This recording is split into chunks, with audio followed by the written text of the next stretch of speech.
Okay guys, so welcome back to another video here on the channel, and today as you probably saw on last videos, if you haven't watched last video, please go back and watch that. This is the EVGA 600 watt power supply, and we are going to be installing this into my PC right here.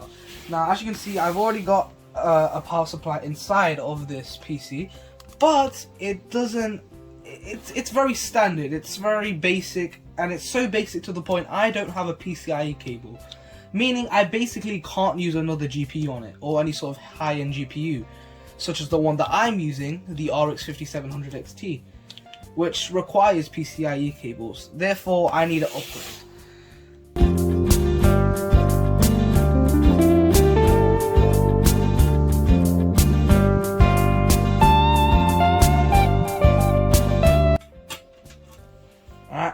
The fourth one out, and there you go. We've revealed the power supply. As you can see, it looks quite outdated, you know, very basic.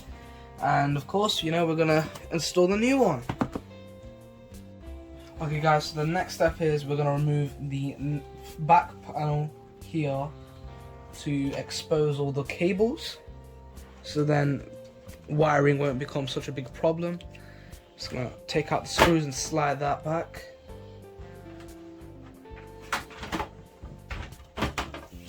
Okay, there you go. Got all the cables there. Alright guys, so right now we're gonna take out the power cable, the 20-pin power cable from the motherboard. As you can see there, remove that. The CPU cable, which is an 8-pin or 4-pin. Alright guys, I got this third cable, sorry, here. CPU cable? It's the CPU cable. Right there. And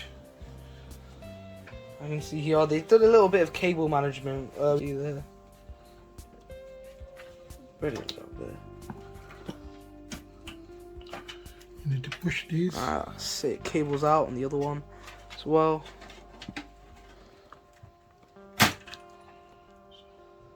Okay, we've taken out the safe. Alright, now, as you can see here, we've got the hard drive there with the Molex and the extra cable right down there. We're just going to take that out real quick.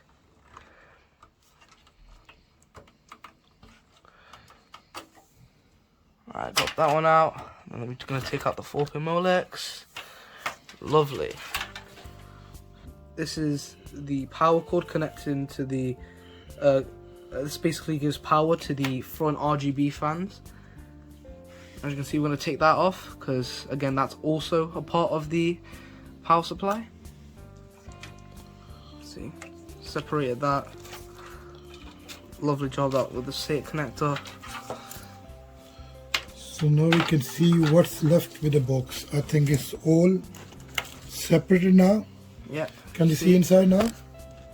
That, all of them done. And as you recognize, not a single Pci-E cable. That's how basic this is. Okay.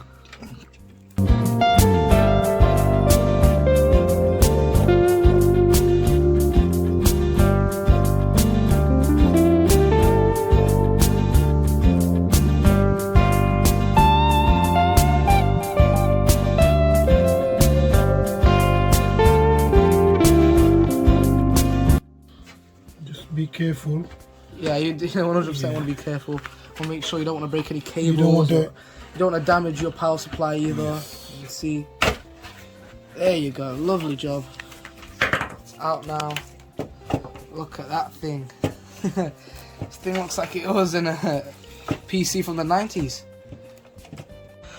Alright guys, now I want to do a bit of a comparison between these two power supplies. So the one that I was using before, my old one, as you can see here, is a 500 watts power supply, and for most like entry-level high-end GPUs, 500 watts is not enough wattage. So already, you know, this is not really doing too well. And as you can see here, we've got no Pci-E cable whatsoever. As you can see, there you go. You got your CPU cable right there. you got your SATA, you got your Molex, you got your 20 pin, and there's absolutely no PCIe cable because of how standard and basic this is.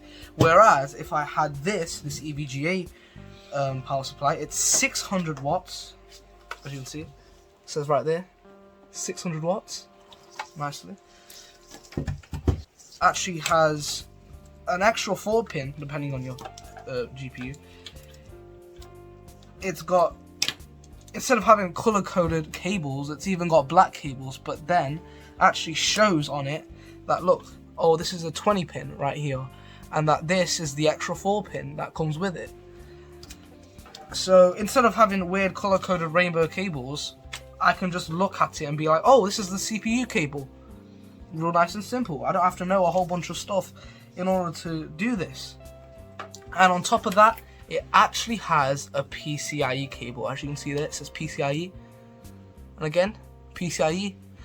And they both come with a 6 pin and a 2 pin, and an extra 6 pin and an extra 2 pin with that. And I think it also has way more SATA connectors. So depending on how many SSDs and hard drives you want to put in, you can put as many as you like. I mean, not of course as many as you like, but you do have quite a lot more options for storage. And yeah, and overall this was just the better option. Alright guys, as you see here, we are now pointing the new power supply, fan facing down with the power cord side with the switch facing towards where the outer plate is. You can see there, we've put that in really nicely there. As you can see, it fits right in very nicely.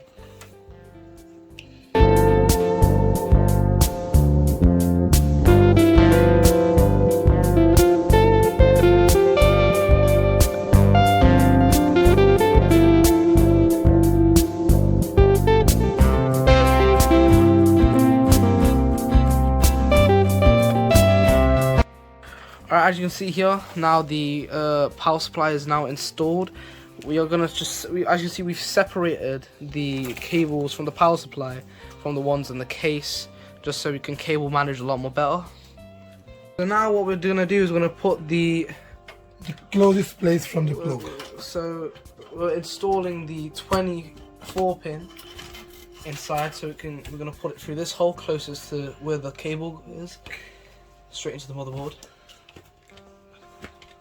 Alright guys, so now we're going to put the CPU cable, these two 4 pins, through this hole, so it's closest to the CPU port. We're not going to plug it in right now, we're just going to thread it through so it's nicely managed. I'm going to put thread the PCIe cable right through this hole right here, so it's closest to the PCIe slot and the GPU. Nicely done. Alright guys, just plugging in the SATA connector and make sure it's in there nice and full. Alright guys, so now we have installed both cables. We installed the SATA connector and the cable that came with the case for the SSD. Actually, be nice and gentle. You don't want to put a little bit of force just to make sure it's in there real nice. Okay, and then you're gonna put in the PC case provided cable. Nice.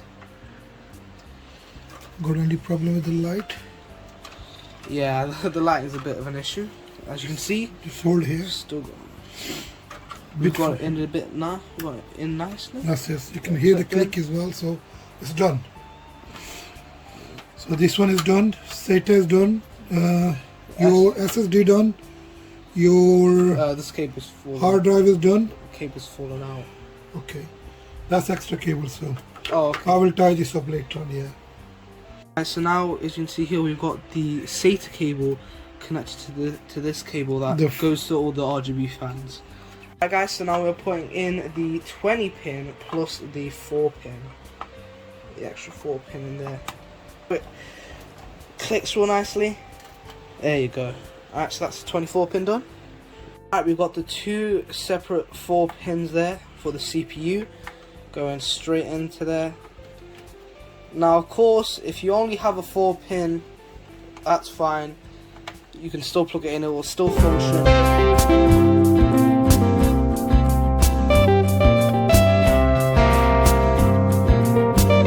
Alright guys, now as you can see, we cable managed a little bit.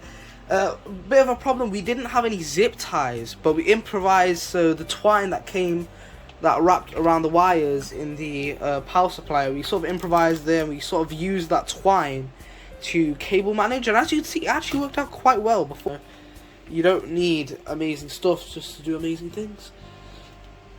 As you can see here, everything looks clean here. All the cables are in, every single one. We got the checking if things are in properly. Alright guys, so as you can see already, we can see the loading screen's up.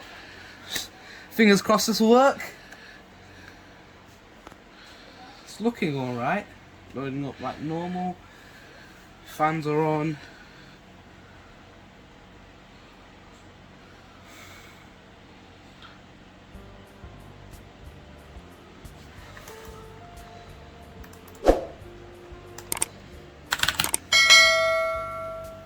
Okay, wow. Okay, that's functioning. Let's check on Task Manager.